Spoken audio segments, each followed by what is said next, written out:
Cumprimento os irmãos com a paz do Senhor Jesus.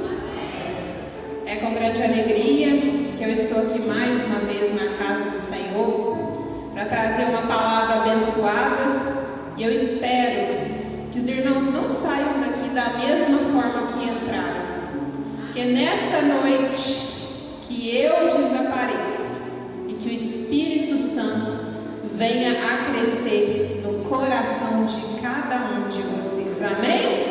Quem está feliz com Jesus nesta noite, dá seu glória a Deus? Não, se for para mim tá bom, mas se for para Jesus está muito fraco. Cadê o seu glória a Deus? Você está na casa do Senhor. Esse é o melhor de vocês para Deus e séries. É dessa forma que o povo quer ficar cheio do Espírito Santo. Glorifica a Deus com vontade. O culto ele começa na hora que a gente levanta da cama. Aquela hora que você fala assim: hoje eu acordei, hoje eu levantei, eu vou cultuar na casa do Senhor, hoje eu vou dar o meu melhor para o Senhor. É dessa forma que a gente vem. Muitas vezes chegamos na igreja com a expectativa de receber algo do céu, de receber bênção. Mas cultuar é homenagear. E o Senhor quer o melhor da gente aqui nessa noite. Então fala para o Senhor: Pai, nesta noite eu quero dar o meu melhor para o Senhor. Nessa noite eu quero, Pai, rasgar minha alma na Tua presença, dar o meu melhor louvor, dar a minha melhor homenagem. Porque aqui nessa noite eu sou só um instrumento. Todos vocês que aqui estão, que possam cultuar de verdade. E eu tenho certeza que o Espírito Santo vai falar no coração de cada um de vocês. Amém? Hoje, tema do Outubro Rosa. Fiquei muito feliz com o convite e eu já peço aos irmãos paciência também para esta mensagem, porque é um culto diferente. Não é um culto que a gente vai focar somente na palavra, na hermenêutica, na exegese do texto. Porque aqui nós estamos também para sacudir os cristãos para falar de saúde, que também é uma necessidade do cristão olhar. Porque a gente precisa nutrir o espírito, e como é que a gente nutre o espírito? Com oração, jejum e meditação na palavra. Mas nós também precisamos nutrir o corpo, que é templo do Espírito Santo, e nós vamos falar muito hoje a respeito do físico. Então espero que vocês deixem. Não digo que é o caso de todos, mas muitas pessoas às vezes entram para a igreja para ouvir uma palavra, entra com a religiosidade impregnada. Então essas pessoas muitas vezes não absorvem a mensagem porque ficam presas à religiosidade e esquecem da essência do que a mensagem quer passar. Então que a gente possa focar também na proposta desse culto, que é para além de olharmos só para a questão espiritual. Que nós possamos entender a proposta do tema da campanha do Outubro Rosa, que é uma proposta de quê? Lembrar principalmente as mulheres para a necessidade da prevenção, do diagnóstico, do tratamento. Porque essa campanha, hoje ela é conhecida mundialmente. Outubro Rosa começou lá nos Estados Unidos, na década de 90, isso se arrastou pelo mundo. De que forma que isso se arrastou pelo mundo? A partir das corridas, lá nos Estados Unidos eles pegavam as fitinhas cor-de-rosa e colocavam nas mulheres, e isso foi se alastrando pelo mundo afora, até que chegou no Brasil, no momento em que o próprio Cristo Redentor estava iluminado de rosa também, para poder o quê? Ressaltar a importância desse movimento. A importância da prevenção, do diagnóstico e do tratamento. Só que infelizmente hoje essa proposta da campanha também virou muito comércio, né? Marketing. Hoje chega no Outubro Rosa, as lojas investem muito em roupas, Outubro Rosa, mas esquece do que realmente está por trás dessa campanha, que é o autocuidado, que é o se tocar, prevenir. Então que hoje nós estejamos aqui de ouvidos abertos para ouvir essa mensagem, que eu tenho certeza que vai falar no coração de cada um de vocês. Amém? Então eu convido os irmãos que estiverem com a Bíblia para abrirem em 2 Reis, capítulo 20. versículo 1.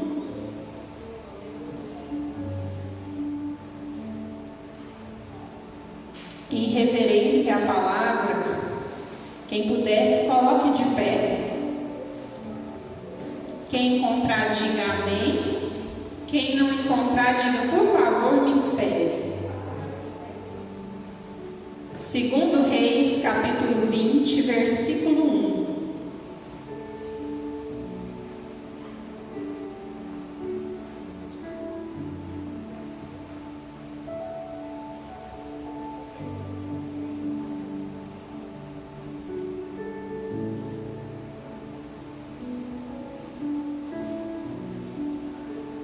Amém? 2 Reis, capítulo 20, versículo 1. E assim diz a palavra: Naqueles dias, Ezequias adoeceu de uma enfermidade mortal. Veio com ele o profeta Isaías, filho de Amós, e lhe disse: Assim diz o Senhor: Põe em ordem a tua casa, porque morrerás e não viverás. Amém? Podem se assentar. Poderoso Deus, Pai amado, Pai querido, usa-me nesta noite como um canal de bênção, Senhor. Que eu desapareça, que todo o meu ego, todo o meu orgulho, toda a minha vaidade, que caiam por terra em nome de Jesus. E que o Espírito Santo cresça nesta noite. Aqui tu tem liberdade, Senhor, para agir da forma que quiser. Fala com cada uma dessas pessoas que estão aqui presentes nesta noite, Senhor, que ninguém saia daqui sem resposta. Assim eu espero, em nome de Jesus. Amém. Você pode glorificar o Senhor por essa palavra com uma salva de palmas?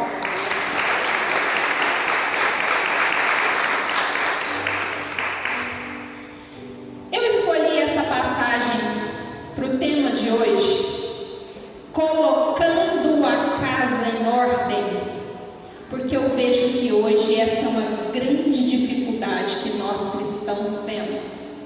Embora o tema seja para a campanha de prevenção ao câncer de mama e colo de útero, achei interessante de hoje também estarem aqui presentes os homens, e eu acho que Deus não faz nada por acaso. Porque na maioria dos encontros de Outubro Rosa, quem é que se reúne? As mulheres. Só que os homens estão tão adoecidos quanto, e talvez eles apresentem até maior resistência em buscar ajuda e tratamento do que as próprias mulheres.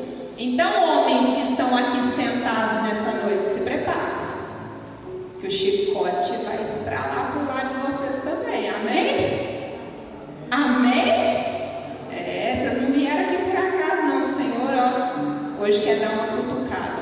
O que é essa mensagem que eu li aqui para vocês? O que está acontecendo nessa passagem que está lá em 2 Reis, capítulo 20, no versículo 1? Diz a palavra que o Senhor envia o profeta Isaías até o rei Ezequias, e Isaías vai entregar uma mensagem para Ezequias. Qual que é a mensagem que Isaías vai entregar para Ezequias? Olha, você está com uma doença mortal, seus dias estão contados, e o Senhor, antes de te chamar, Ele está te pedindo para colocar a casa em ordem. É isso mesmo. Parece estranho, mas é isso que o Senhor faz conosco antes que Ele nos chame. Ele pede para a gente colocar a casa em ordem. Quem era esse homem, o rei Ezequias? Por que Isaías vai dar esse recado para ele? Ezequias não era qualquer homem. Ezequias foi um rei muito notável, muito notório. Ele é muito citado no Antigo Testamento. E Ezequias foi um homem extremamente usado por Deus para resgatar Jerusalém, para que aquele povo pudesse o quê? Passar por uma reforma, um reavivamento de Judá. O nome Ezequias significa Deus prevaleceu. E olha que interessante, Ezequias pela sua vida de oração. Ele era um homem que honrava, ele temia ao Senhor. Ezequias, ele passou por uma tribulação muito grande, porque no momento em que ele veio a reinar junto com seu pai Acás. E eles começaram a conflituar, porque Ezequias era um homem temente ao Senhor, honrava a Deus, e a sua piedade começou a bater de frente com o reinado do seu pai, porque o seu pai Acás, ele era um homem mau, perverso, idólatra. Então Ezequias, naquele momento que ele vem a reinar, ele vem com a proposta exatamente de combater tudo aquilo que o pai dele estava fazendo com o povo, porque naquele momento do reinado de Acás, o pai de Ezequias, o povo de Israel dizia que honrava e que temia a Deus, mas simultaneamente aquele povo estava caído no pecado da idolatria. Então Ezequias, ele foi o 13º rei sucessor de Davi. Ele reinou por 29 anos. O seu reinado foi no sul de Judá. Ele reinou por volta de 25 anos de idade, numa década de 715 a 786 antes de Cristo. No momento em que ele é levantado ali para reinar, Ezequias, ele se propõe a fazer do avesso tudo aquilo que o pai dele fazia. Enquanto o pai dele levantou Israel para poder idolatrar ídolos, outros deuses, Ezequias chega para bater de frente com aquilo. O seu pai Acás, no momento do seu reinado, por ser um homem muito perverso, ele chegou a fechar o templo de adoração do Senhor. E Ezequias, quando ele entra para reinar, a primeira coisa que ele faz é reabrir o templo de adoração do Senhor. E aí ele começa a destruir os altares que aquele povo de Israel tinha construído. Para quê? Para adorar outros deuses. Ele começou a destruir os templos de adoração que aquele povo criou para adorar outros deuses. Ele trouxe de volta, Ezequias, o momento da celebração da Páscoa. Ele fez com que aquela data se tornasse feriado nacional. Tudo aquilo que estava esquecido naquele povo de Israel, Ezequias, ele honrou, trazendo de volta o avivamento do povo de Israel. Ezequias chegou ao ponto de destruir a serpente de bronze que foi levantada por Moisés. Quem se lembra da serpente de bronze? Que o próprio Senhor pediu a Moisés que levantasse aquela serpente no momento que aquele povo fosse picado pelas cobras, que olhavam para as serpentes e eles o que? Prevaleciam vivos. Mas ele precisou destruir aquela serpente que foi levantada pelo próprio Senhor, porque o povo estava idolatrando aquela serpente. Então ele destrói toda aquela idolatria daquele povo. Naquele momento Ezequias chega acabando com aquilo e retomando o avivamento do povo, mostrando para eles quem que era o rei de Israel, quem que era o Deus de Israel, que era o nosso Senhor. E aquilo agradou o coração do Senhor. Aquele povo voltou a adorar a Deus, aquele povo voltou a ter comunhão com o Senhor. E diz a palavra que Ezequias foi um homem, se você olhar lá em 2 Reis, capítulo 18, no versículo 5, que ele foi um homem que não houve nenhum outro rei entre Judá que fosse como ele, nem antes dele, nem depois dele, pela forma como ele reinou aquele povo. A palavra chega a dizer que Ezequias foi comparado ao próprio rei Davi. Lá em 2 Reis, capítulo 18, versículo 3. Comparar Ezequias a Davi. Davi na Bíblia é considerado segundo o coração de Deus. Imagina a força que aquele homem tinha para ele chegar a ser comparado com Davi. Então, no momento em que Ezequias reina, a maior parte do seu reinado, ele age com comunhão com o Senhor, um homem de oração, fazendo a vontade de Deus. O Senhor se agrada de tudo isso. diz a palavra que ele é abençoado. O Senhor permite que Ezequias prospere. A palavra diz dessa forma. Só que chega um momento em que Isaías chega diante de Ezequias, esse homem que teve um reinado tão bom, mas fala para ele: olha, seus dias estão contados, e o Senhor manda eu vir te falar que você, antes de morrer, precisa colocar sua casa em ordem. E é interessante que Isaías traz um recado que vem de Deus para Ezequias, e quem conhece aqui das Escrituras sabe o que Ezequias fez. Ele aceitou aquela mensagem que o Senhor mandou para ele? Não. Ele foi para oração. Ele foi para oração e ele lembrou para Deus quem ele tinha sido e o que ele tinha feito. Ele fala: Senhor, eu fui um homem fiel. Eu fui um homem fiel a tudo aquilo, Senhor, que foi confiado a mim. Lembra do teu servo, Senhor. E naquele momento, antes mesmo que Isaías saísse, o próprio Deus volta e dá um recado para Isaías: fala, volta lá e fala para Ezequias que eu vou prolongar a vida dele. Por mais quantos anos? 15 anos. Aquele homem que estava jurado de morte pelo próprio Deus, ele bate o joelho, ele se coloca em oração, e no momento em que ele ora, ele lembra ao Senhor da aliança que ele fez com ele, que ele foi um homem fiel, que ele foi um homem íntegro, que ele fez as vontades do Senhor. Ele fala: Pai, tenha misericórdia de mim. O Senhor tem compaixão, escuta a oração dele e prolonga os dias de Ezequias com mais 15 anos de vida. Por que eu escolhi essa mensagem para esse tema de hoje? Porque o Senhor está aqui fazendo conosco igualzinho ele fez com Ezequias. Ele está pedindo nós aqui nessa noite para que possamos também colocar a nossa casa em ordem. Tem muita gente aqui querendo descobrir chamado, descobrir propósito, falar o que o Senhor quer de mim. Eu quero ajudar na obra do Senhor, eu quero levantar pessoas, eu quero pregar o Evangelho, eu quero ser um evangelista, eu quero ser um pregador, eu quero ser uma pessoa que vai fazer o ministério acontecer. Mas a pessoa não coloca a casa em ordem. Quantos de vocês aqui já se perguntaram: qual é a minha missão aqui?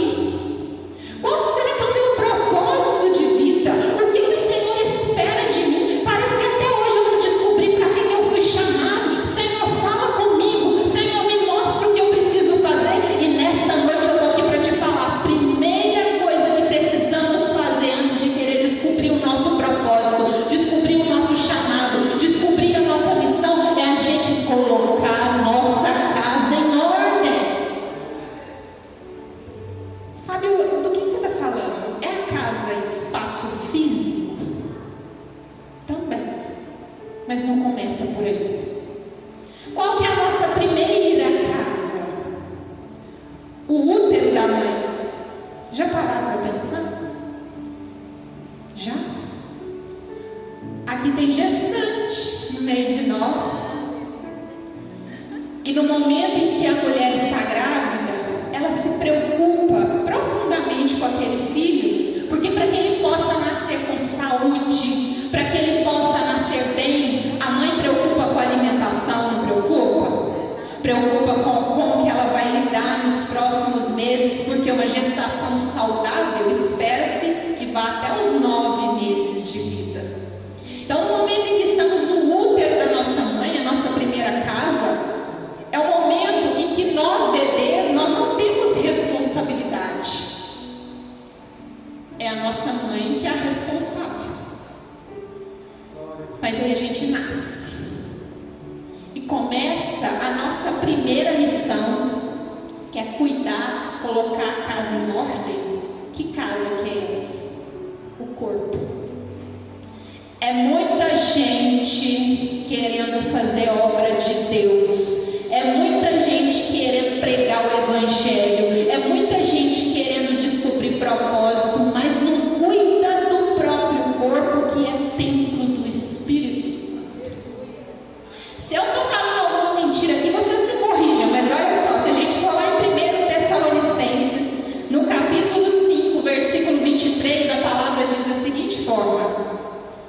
que o próprio Deus da paz os santifique inteiramente. Presta atenção nessa palavra. Que o próprio Deus da paz os santifique inteiramente. Não está falando que é por parte, não. É inteiro. E continua. Que todo o espírito, a alma e o corpo de vocês sejam preservados irrepreensivelmente na volta do nosso Senhor Jesus Cristo. E a gente teima. O cristão tem a mania de pensar que é só uma vida de oração que traz salvação. Esses dias eu fiz um vídeo no meu canal do YouTube. Alguém tinha me perguntado: o cristão deve ou não deve ir à academia? Fiz um vídeo respondendo essa pergunta. Se vocês imaginassem a repercussão que isso deu, a quantidade de cristãos que foram lá debater no vídeo, nos comentários, dizendo assim: academia não é lugar de cristão, não. Lugar de cristão é no monte, fazendo jejum e oração. E eu acho interessante porque essas pessoas são muito aprisionadas a uma religiosidade. Sabe por quê? Muitas pessoas na fase da terceira idade vão se assentar nesses bancos aqui da igreja, sabe para quê? Para pedir oração pela saúde. A saúde que não foi preservada enquanto tinha juventude. Porque essas pessoas distorceram durante muito tempo uma palavra que está lá em 1 Timóteo, capítulo 4, quando o apóstolo Paulo dizia: o exercício físico tem pouco valor, a piedade sim tem muito valor, porque ela serve para esta vida e para a vida eterna. As pessoas distorceram essa mensagem. Quando o apóstolo Paulo fala o exercício físico tem pouco, em algumas traduções vai dizer o exercício físico tem algum valor, ele está dizendo que não tem valor? Ele está dizendo que tem pouco. E o que essa palavra quer mostrar para a gente? Tem pouco valor? Tem valor sim. O que não pode acontecer é que o meu olhar esteja totalmente voltado para o quê? Para as coisas do mundo. É aquela hora que eu vou para a academia, muitas vezes, que eu quero só ostentar o meu corpo, que eu fico ali com o propósito de quê? De me exibir. Que eu não estou ali para cuidar do templo do Espírito Santo. A minha proposta dentro daquela academia é o quê? Ostentação. Isso sim é algo que desagrada ao Senhor. Mas se eu vou para lá com a proposta de cuidar da minha saúde, aonde está o erro disso? Se eu cuido da roupa que eu visto, mas Fabiola, não tem problema a roupa que eu visto para ir para a academia? Tem porque eu sou responsável por não levar o meu irmão ao pecado. A roupa que eu visto, se ela é indecente, se ela chama a atenção de outras pessoas, se faz com que o outro deseje o meu corpo, eu estou levando essa pessoa ao pecado. É aí que entra o pecado e onde muitos cristãos se apegam nessa palavra nesse sentido, porque hoje a academia para muitas pessoas virou lugar de quê? De comparação de corpo. Quem tem a roupa mais bonita, quem tem o corpo mais bonito. Então eu paro de olhar para as coisas do alto e eu foco somente o quê? Na estética. E o diabo, ele é sujo, ele conhece os nossos pontos fracos. E é onde ele vai colocando distrações no nosso caminho para a gente ficar apegado às coisas da carne, do corpo, e a gente pare de olhar para as coisas do alto. Mas querer dizer que atividade física não faz sentido, que atividade física não tem valor, deixa eu te contar. Se você hoje não faz academia, se você não faz uma atividade física, você não constrói músculo. E sabe o que vai acontecer com o seu corpo quando você envelhecer? Você não vai conseguir levantar do vaso sanitário da sua casa sozinho. Já viu o banheiro de idoso, como é que funciona? O que tem nas laterais? Aqueles seguradores. Porque ele não tem massa muscular, ele não tem músculo para ele conseguir o quê? Ficar de pé. Aquela hora que ele senta no sofá de casa, quando ele vai levantar, ele levanta com quê? Dificuldade. Porque o percentual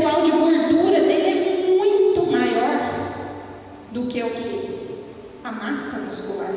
Então que a gente tenha o que? Maturidade emocional, intelectual, para entender quando a palavra diz sobre isso. Atividade física tem pouco valor, mas ela tem sim o seu valor. Nós precisamos entender que muitas coisas que a gente fica orando não são coisas espirituais. Nós não estamos passando por lutas espirituais, são coisas naturais. Muitas pessoas chegam aqui à frente. Quantas vezes nós estamos orando por pessoas que falam assim: eu estou com o espírito do desânimo, espírito do cansaço, eu não tenho ânimo para nada, eu só posso estar sendo invejado. Sabe quem que é o demônio na vida daquela pessoa? Ela mesma.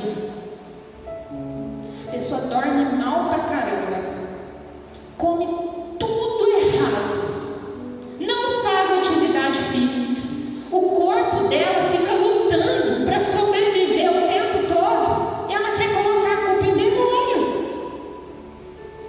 O demônio é ela mesma que não reage, é ela que não quer sair da preguiça de levantar da cama e fazer uma caminhada, fazer uma atividade física, de comer corretamente. O nosso intestino, presta atenção, o nosso intestino é o nosso segundo cérebro. 70% da serotonina, quem aqui já ouviu falar tanto desse hormônio?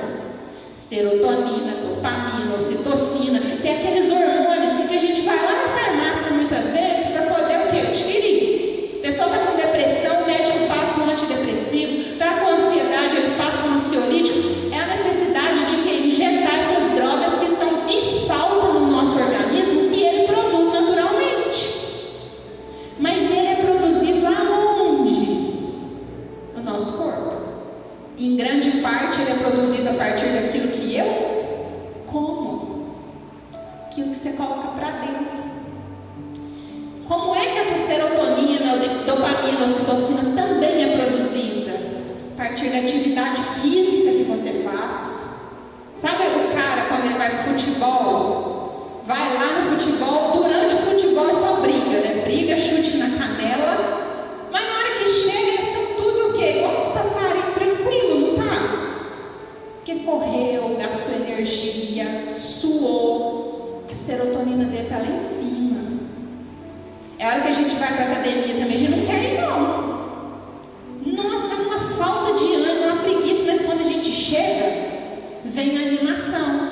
Por quê? Porque o nosso corpo produziu aquilo que ele precisava. Então esse primeiro colocar a casa em ordem aqui diz de quê? Eu tenho que cuidar do meu corpo. E quantos cristãos estão apenas batendo o joelho, fazendo oração, fazendo jejum, pedindo por coisas que não vão mudar na vida deles a partir do momento em que eles não mudarem o estilo de vida? Como é que a gente pode negar essa realidade se hoje, se nós formos olhar para as doenças que mais matam no mundo? Eu fui fazer essa pesquisa para trazer para cá. Hoje a doença que mais mata no mundo são as doenças do coração. E aí você vai olhar os cardiologistas falando o que está por trás dessas doenças do coração que tem levado a tantas mortes no mundo. Eles falam que é o estilo de vida que essas pessoas levam. Pessoas sedentárias, pessoas que têm um estilo de vida totalmente errado, pessoas que não cuidam da saúde e aí na hora que chegam a procurar ajuda já está no último quadro. Já não tem muito o que fazer, é a hora que precisa de um marca-passo, é a hora que precisa de uma cirurgia, porque ao invés de focar na prevenção, essa pessoa focou em quê? E deixando para lá. Segunda doença que hoje tem matado no mundo inteiro: obesidade. Isso se chega a ser até um absurdo, gente. Havia um tempo atrás, não sei se vocês se lembram, o nosso governo tinha que investir nas campanhas de combate à fome. O povo não tinha o que comer. Hoje é exatamente o contrário. As pessoas estão comendo demais e comem errado.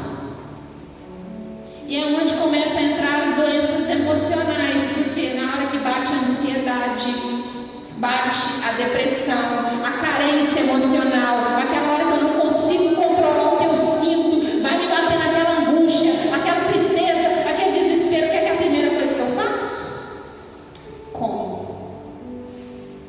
Porque comida também é afeto. Comida gera sensação de prazer. Só que aquilo é momentâneo. Passa muito rápido. Te dá um prazer imediato, mas em seguida o que? Vem aquela sensação de culpa. Você se culpa por ter comido. E daqui a pouco você está comendo de novo e fica aquele efeito rebote. Então que a gente possa vigiar nesse sentido. E uma terceira doença que tem matado muito no nosso país, no mundo afora, é o quê? Depressão. Olha isso, gente. Depressão. O índice de suicídio no mundo tem crescido consideravelmente. E sabe quem que é o público que mais se suicida no mundo? Vocês acham que é os homens ou as mulheres? O que vocês acham? Os homens. Os homens têm a maior facilidade de suicidarem. Você sabe o que as pesquisas apontam para esse índice? Porque eles não buscam ajuda. As mulheres, elas têm uma tendência de se aliarem. Já perceberam, mulher, como elas têm mais facilidade de contar umas para as outras na hora que elas estão passando por um problema? Por mais que às vezes ela até seja fechada, mas ela tem maior facilidade de chegar, de falar, de entender que ela precisa de ajuda. O homem não. E diante da situação de não ver o que fazer, ele prefere o quê? Tirar a própria vida. Deixa eu te falar, as pessoas, elas não querem morrer. Guarda isso que eu estou dizendo para vocês. Uma pessoa que ela chega ao suicídio, não é que ela quer morrer, ela quer acabar com o sofrimento. Está doendo tanto aqui dentro, ela não vê recursos, ela não vê possibilidade, o desespero bate tão forte, que essa pessoa fala assim, eu prefiro tirar minha vida porque eu não vejo solução. Que é como se ela falasse assim, eu morri, pelo menos acabou. É a realidade que nós temos vivido. Então, se nós queremos entender de propósito, compreender para que Deus nos chamou, a primeira coisa é começar colocando a casa em ordem. E qual que é a primeira casa que eu tenho que colocar em ordem? O corpo. Vocês estão entendendo? Acompanhando o raciocínio? Quem está pode dar glória a Deus? Tá. Então basta cuidar do corpo, Fábio, para colocar a casa em ordem? Quem dera. Quem dera. Qual que é a segunda coisa que a gente precisa colocar em ordem? Que é um problema que o brasileiro hoje luta com ele. Dívida. Dívidas. Hoje o Brasil está endividado. Presta atenção nisso. Fábio, o que isso tem a ver com o culto? O que isso tem a ver com a vida do cristão? Tudo. Tudo. Se a gente for olhar aqui, ó, lá na palavra também, presta atenção. 2 Coríntios, capítulo 8, versículo 21. Pois o que nos preocupa é procedermos honestamente, não só perante o Senhor, como também diante dos homens.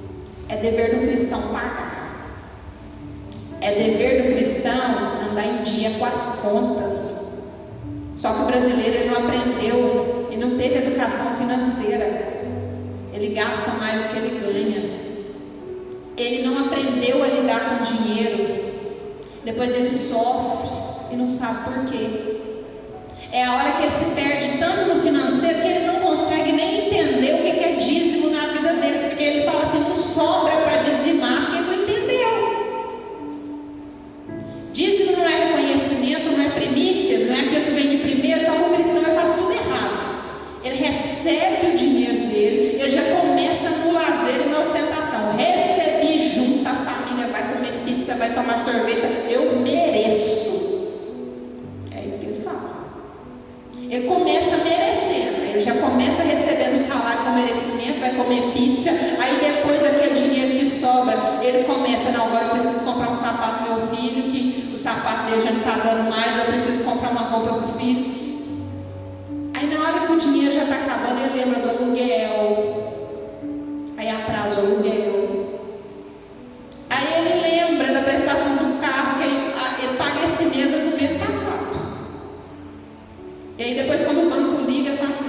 Deus tem que ter misericórdia de mim.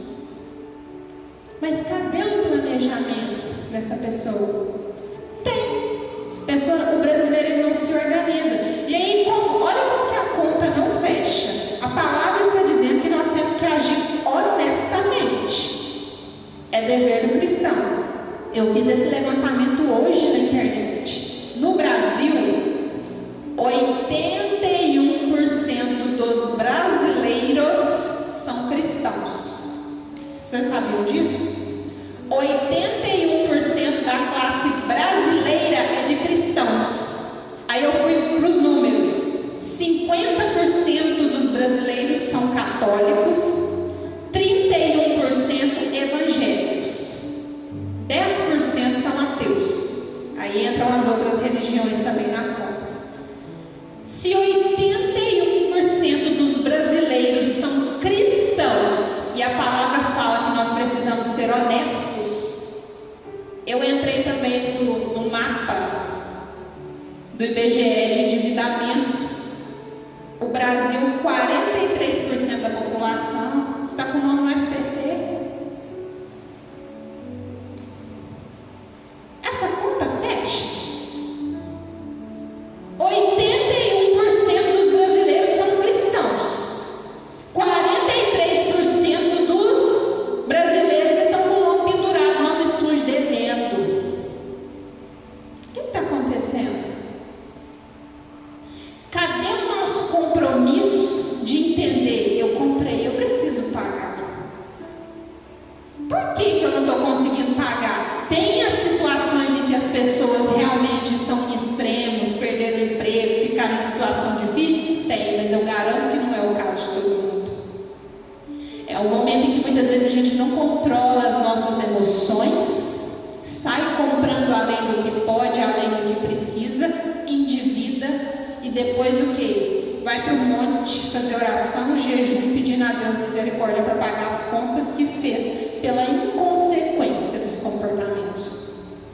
O que o crente faz, gente? É uma mania de pega o cartão de crédito, ele sabe que não vai ter condição de pagar, chega na loja e fala assim: se passar é porque Deus abençoou. O que Deus tem a ver com isso, gente? O que Deus tem a ver com isso? É a hora que a gente coloca um sol para tapar a peneira, com a peneira, né? Coloca a peneira para tapar o sol. Não faz o menor sentido. E é onde uma coisa liga na outra. Pessoas que estão adoecendo emocionalmente, até mesmo pelo descontrole financeiro. As pessoas não entendem a necessidade de colocar em ordem questões elementares da vida delas. Receber o dinheiro, oferta seu dízimo, que é reconhecimento, as primícias, devolver para o Senhor, reconhecendo que vem dele. Depois eu vou pagar o que? As contas básicas, aquilo que realmente é prioridade dentro de casa. Começa a cortar aquelas coisas que são supérfluas, que muitas vezes é difícil para um pai e para uma mãe falar para um filho, mas a gente precisa ensinar para o filho desde pequeno que dinheiro é uma coisa que a gente tem que ter respeito e cuidado. Isso também é colocar a casa em ordem. Isso é entender que é cuidado. Tem uma pesquisa que foi realizada também pela UFMG que fala que muitos divórcios no Brasil, em grande maioria, é por causa de dinheiro. Muitos casais estão se divorciando por causa de dinheiro. Então, como é que a gente não pode se preocupar com isso? Colocar a casa em ordem. E o terceiro ponto que eu quero falar aqui para vocês do colocar a casa em ordem diz respeito ao relacionamento do casal. Que o relacionamento do casal também é um ministério que precisa de cuidado. E esse assunto que eu vou falar aqui é um tabu dentro de muitas igrejas. Muitas pessoas não gostam de falar sobre esse assunto, mas é necessário, que é sobre sexualidade, sexo. Sexo hoje dentro do casamento é um grande problema. O famoso colocar a casa em ordem. Hoje, adultérios estão acontecendo dentro dos relacionamentos. Problemas que acontecem dentro das relações por falta de quê? De alinhar o relacionamento do casal e as pessoas, principalmente quando a gente vai falar de cristãos.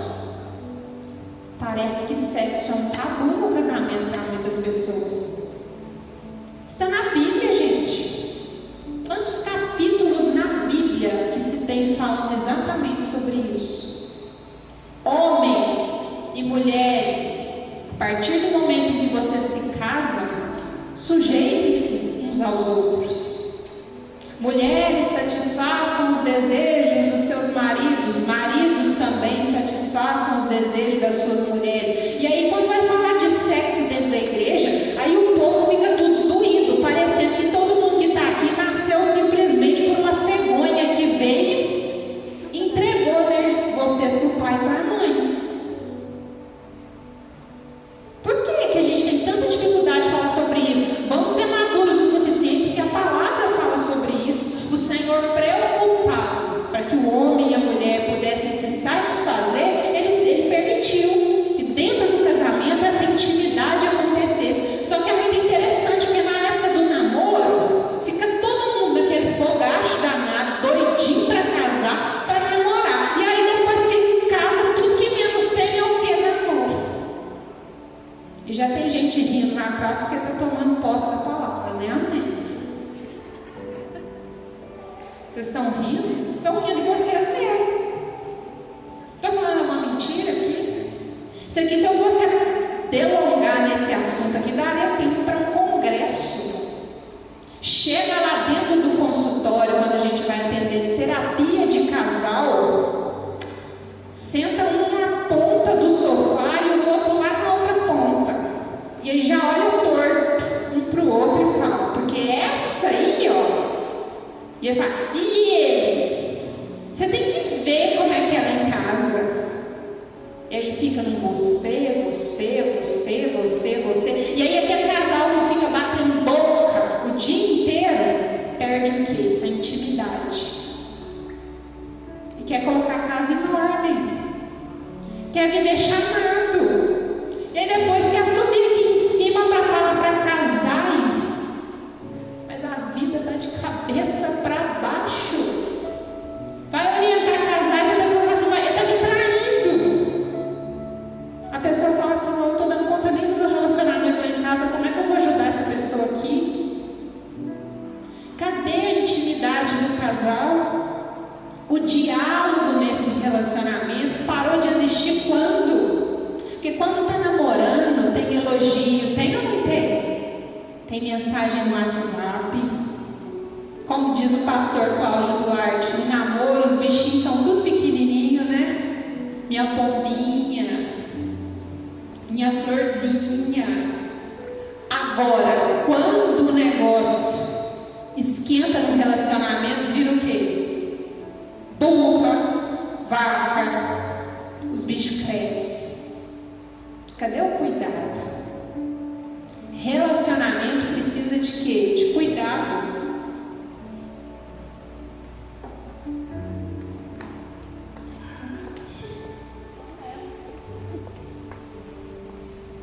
Relacionamento precisa de cuidado.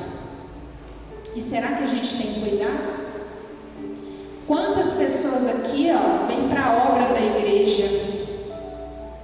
Quantas pessoas aqui oram, intercede, faz grupo de louvor e de oração? Eu vou orar pelo seu casamento, Deus vai restaurar, Deus vai ajudar, Deus vai entrar. E aí você pergunta para a pessoa, qual que é a sua parte dentro do relacionamento? Porque ela espera a mudança só do outro. Eu estou orando, Fabiola, tem anos pela conversão do meu marido, eu estou orando para ele voltar para os caminhos do Senhor. E às vezes, ao invés de você, além de só orar, era hora de você falar assim, vamos junto orar, mas vamos voltar também a ser um casal? Vamos voltar a conversar? Vamos voltar a ter diálogo dentro dessa casa? No momento das refeições ali, tem um momento de conversa ou é só falar de problema, só falar de conta? Esse casal tem um momento que é só deles? Existe isso? Que às vezes o cara, gente, ele fica 8 horas fora trabalhando, na hora que está chegando a hora de ir embora para casa, ele já fala assim, misericórdia, eu vou ter que chegar lá em casa. ele não tem gosto de voltar para casa. Porque ele sabe que ele vai chegar lá e só problema. Ele prefere continuar lá. Por que muitos maridos nem entram dentro de casa? Já sai de casa e entra muitas vezes direto no bar. Quem conhece caso assim? Ele precisa se embebedar para chegar em casa, para tolerar a falação, para tolerar a encheção de saco. Ah, mas você está passando pano para os homens? Não. Só estou dizendo que muitas vezes, quando a gente vai cobrar, a gente precisa também ter sabedoria. Sabedoria para entender o outro. Tudo tem hora. Seja a mulher sábia que edifica o lar. Os homens da mesma forma. Entendam as necessidades da parceira de vocês. As mulheres por si mesmas, elas têm a necessidade de falar. Isso é da mulher. A mulher não quer que você resolva o problema para ela, ela só quer ser ouvida. Na hora que ela começar a falar, escuta. Seja uma pessoa paciente, que aí o seu relacionamento muda. Esse é o terceiro colocar a casa em ordem. E aqui agora um quarto colocar a casa em ordem, que eu acho que hoje se torna fundamental falar também, que é sobre os filhos. Colocar ordem nos filhos. Os filhos hoje tomaram conta da casa, gente. Viraram reizinhos da casa. Você chega na casa de um casal hoje, quem dá as ordens dentro de casa é o filho. Pai e a mãe não tem voz mais não. Você chega na casa hoje de uma família que a mãe está lá sobrecarregada, aquela quantidade de coisas para fazer. Na hora do almoço, ela vai fazer a comida da família e a do filho é separar, porque não come tal coisa. A comida dele é diferente. Hoje a única função do filho é estudar. Aí estuda até 18 anos de idade, fica aquela mãe sobrecarregada. O filho ele não sabe fritar um ovo. Uma vez um estudo que foi feito pela USP relatou que essa universidade formava os melhores médicos do Brasil. Mas esses médicos não sabiam cozinhar. Eles não conseguiam sobreviver. Ao ponto que nós chegamos. E esse é o povo que quer constituir família. Pai e mãe, entenda que a função de vocês é se tornar totalmente dispensável na vida dos filhos. Deixar os filhos crescerem e ir para o mundo. O pai e a mãe sofrem porque às vezes o filho cresceu, vai sair de casa. Lembre dos nossos avós, as pelejas que eram. Saía de casa, ia morar numa cidade longe, muitas vezes nem via mais o pai e a mãe, ia morar numa casinha que tinha 1, 2 cômodos, e aos pouquinhos eles iam construindo a vida.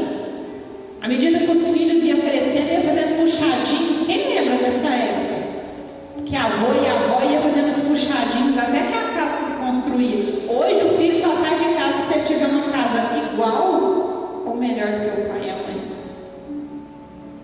O pai e a mãe se matam de trabalhar para dar vida boa para os filhos. E são essas as pessoas que querem viver chamado, viver propósito. Pessoas que querem entender missão de vida. A nossa missão de vida, se a gente quer colocar a mão no arado, a gente vai precisar renunciar a muitas coisas. Muitas coisas. Vocês viram que quando vocês chegaram aqui, quem recebeu um saquinho de pipoca? Quem recebeu, levanta o saquinho de pipoca. Vocês acharam interessante esse saquinho de pipoca? O que tem nesse saquinho de pipoca de vocês? Tem pipoca aí dentro? Tem mais milho ou mais pipoca? Eu conversando com a Edilane, falei assim, vamos dar uns brindes para o pessoal, só que nós vamos fazer diferente. Normalmente quando a gente recebe saquinho de pipoca, vem cheio de pipoca, né? E no saquinho de vocês tem mais milho do que pipoca. E foi proposital isso aí. Sabe por quê? Isso aí faz lembrar a vida do cristão. O cristão que ele quer se tornar pipoca. Ele quer crescer. Ele quer prosperar. Ele quer ser o quê? O bambambam. Só que a gente esquece que para se tornar pipoca, a gente tem que passar pelo calor do fogo. A gente precisa passar pela prova. A gente precisa aquecer na panela. E muitas vezes, mesmo aquecendo na panela, se a gente não tiver renúncias, se não tiver entrega, se não tiver conversão, a gente fica piruá. Sabe aquele milho que não estoura? Muita gente aqui está igualzinho. Tem gente aqui que está na fase do milho, que nem entrou na panela e nem quer entrar, que é aquela pessoa que não quer sair da zona de conforto, que é aquela pessoa que fala assim, não tem jeito, não vou mudar. Tem gente que até entrou na panela, passou pelo calor do fogo ali, mas na primeira prova, na primeira dificuldade, fala assim, não dou conta, eu não consigo, volta para trás. E tem aqueles que se transformam em pipoca, mas para isso eu preciso de quê? De aquecer. Eu preciso de entender que a vida do cristão é renúncia atrás de renúncia, é mudança atrás de mudança. Só que muitas vezes a gente não quer pagar o preço, não, porque na hora que pede para mudar, tira a gente da nossa zona de conforto, mexe na nossa zona de prazer. É a hora que a gente não quer o quê? Transformar, e transformar dói. Sair da zona de conforto precisa de quê? Mexer com a gente. E aqui nessa noite eu quero saber quem está disposto a passar pelo fogo. Quem está disposto a realmente falar assim, Senhor, eu estou aqui para poder me arrepender de verdade. Eu estou aqui disposto a colocar minha casa em ordem. Você não saiu da sua casa por um mero acaso. Você está aqui nessa noite sentado nesta cadeira porque o Senhor te tirou lá da sua casa para te sacudir, para falar com você. Quer viver o propósito, quer viver chamado, quer viver a promessa de Deus, mas vai ter que passar pela prova. Quantas pessoas aqui querendo viver promessa de Deus, mas ainda numa vida infantilizada, querendo que os outros adivinhem o que ele está pensando. Ah, mas o que o fulano vai achar? O olhar ainda voltado para as coisas do mundo, esquece que a salvação está no momento que eu olho para as coisas diante de Deus. Quer trazer o marido para a igreja, quer que o marido volte para os caminhos, mas cadê você mesmo sendo um exemplo para ele falar assim, como é que eu vou pisar naquele lugar se ela mesmo não muda? É uma porteira dentro de casa, é uma pessoa ignorante que não muda a forma de falar, não muda os comportamentos e quer me levar para esse lugar para me tornar igual a ela. Não vou. As pessoas só vão querer viver o que a gente está vivendo quando nós também formos exemplos. E aqui nesse momento a gente pode falar que está sendo exemplo para alguém. Muitas vezes a gente quer pagar lição de moral para os outros, sendo que nem nós mesmos somos. Esse colocar a casa em ordem aqui hoje, quer sacudir a gente em várias áreas da nossa vida, precisa sair da zona de conforto. Maridos aqui que estão precisando voltar a olhar para as mulheres. Mulheres voltarem a serem femininas. Hoje aqui tem um monte de mulher aqui, eu não sei, mas o Senhor está falando com algumas mulheres aqui a respeito do excesso do masculino. Mulheres que falta pouco engolir um cara dentro de casa. Tira a força de ação. O cara fica até com medo. Aqui vai olhar para ela. Fala assim, como é que eu faço com essa situação? É aquela mulher que se acha autossuficiente, queimou uma lâmpada, se pediu para o marido para trocar, não trocou na hora dela, não. Ela já vai lá, já pegou a escada, já trocou, já fez, aconteceu e acha que está abafando. Tira a força do homem. E a hora que o casamento vai esfriando, o homem vai se sentindo impotente, a mulher empoderada demais, e com esse excesso de empoderamento, a gente tem sofrido tanto. Mulheres que não estão encontrando parceiros, homens que não estão querendo se relacionar, justamente porque estão saindo do nosso lugar. A Bíblia, quando ela fala da submissão da mulher, a gente está sofrendo muito com isso, porque a mídia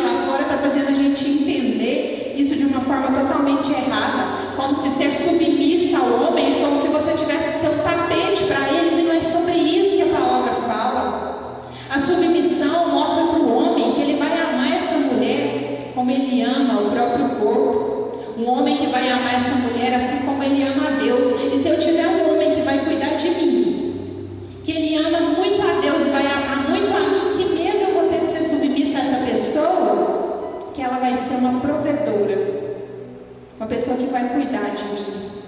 Só que hoje, infelizmente, muitos homens, eles pegam só a parte da submissão que é conveniente para eles. Querem a mulher que passa, cozinha, que limpa, mas não vê qual que é a função deles no relacionamento. Então, quanto mais a gente conhece da palavra, quanto mais a gente se apropria da verdade da palavra, a nossa vida vai chegando no eixo. A nossa vida vai transformando. E é por isso que neste momento eu quero aqui fazer um clamor de oração com essa igreja, com essas pessoas, principalmente com os visitantes. Quem está aqui hoje pela primeira vez? Olha a quantidade de pessoas que está aqui hoje pela primeira vez. Eu tenho certeza que até aqui o Senhor já falou muito com vocês, mas Ele vai falar mais. Ele vai falar mais porque vocês não vieram por acaso, vocês vieram buscar. Então eu quero convidar, realmente é quem quer a viver essa intensidade. E eu peço aos intercessores da igreja que estejam também aí ajudando em oração, quero que todo mundo se coloque de pé. Venham aqui para frente, sem medo, sem resistência. Nós estamos na casa do Senhor. Aqui é um momento de oração. Venham aqui para frente, não tenham vergonha disso. Venham para cá que nós vamos orar. Vamos orar e o Senhor, Ele quer falar. Podem chegar aqui na frente, chega aqui na frente.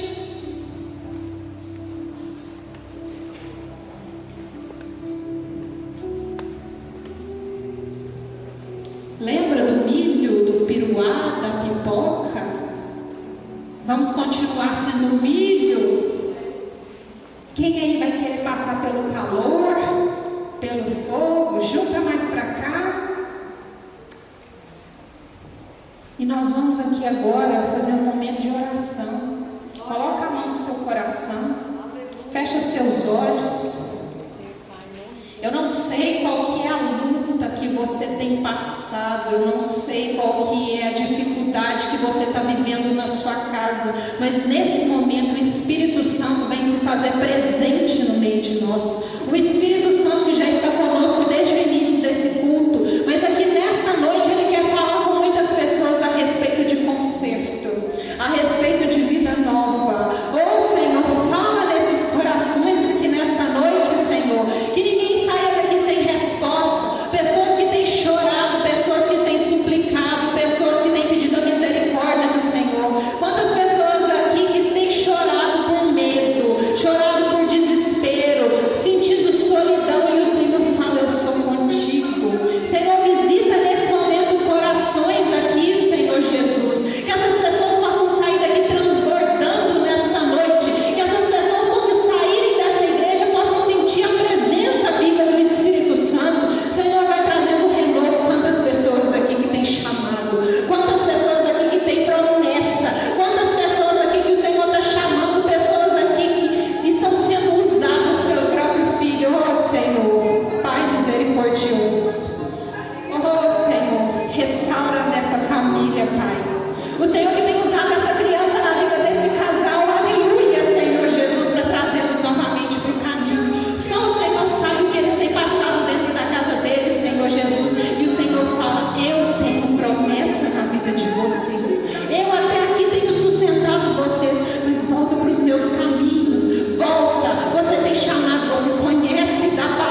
direita, não olhe para a esquerda, olhe para o alvo que vem de nosso Senhor Jesus Cristo. Amém? Poderoso Deus, vai visitando essas pessoas aqui, Senhor Jesus, que o teu fogo caia sobre essa igreja, Senhor, sobre esse altar. Vai visitando essas pessoas que aqui estão, Senhor Jesus. O sangue de Jesus tem poder. Filho, eu não sei o que você passa, mas o Senhor nesse momento Ele te visita e Ele conhece a angústia que você tem carregado. Ele sabe o que está no seu coração. Fala, Senhor, fala comigo. Senhor, traz clareza para os meus pensamentos. Por muitas vezes, Pai, que eu até penso em desistir, mas eu sei do que tem por trás. Quantas pessoas eu preciso manter, Senhor Jesus. Eu não estou sozinho. Eu não posso muitas vezes desistir. Oh, Pai, me dá força, me dá ânimo, Senhor. Traz refrigério para mim, que por muitas vezes tenho andado cansado, Senhor, sobrecarregado, Senhor Jesus. Traz refrigério para minha alma, Senhor Jesus. Não me deixa ser levado pelo desânimo, Senhor Jesus. Traz consolo para mim, que eu não saia daqui da mesma forma que eu entrei, Senhor Jesus. Vem, Pai, vem falar no meu coração. Visita, Senhor Jesus, os meus pensamentos que tem tirado o meu foco, e todas as distrações, Senhor, que caiam por terra, em nome de Jesus. Glória a Deus. Pai, vai visitando a tua igreja, Senhor Jesus. Vai visitando essas pessoas que aqui estão. Pai amado, Pai querido, o Senhor que conhece todas as coisas.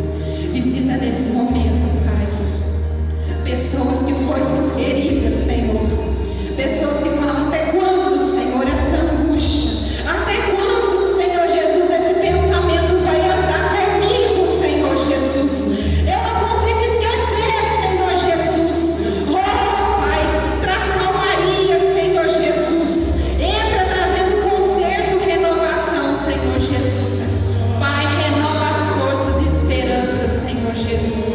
Espírito Santo, vem nesse momento transbordar, vem preencher, vem curar.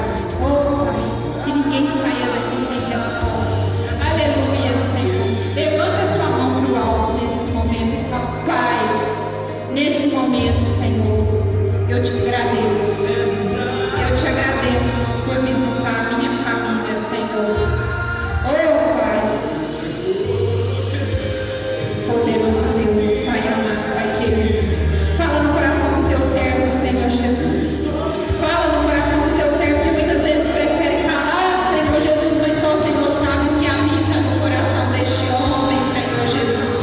Dá força, dá bom ânimo, Senhor Jesus, que ele tenha paciência e sabedoria, que nada venha fazer esmorecer na fé, Senhor Jesus, que ele continue na busca, Senhor Jesus.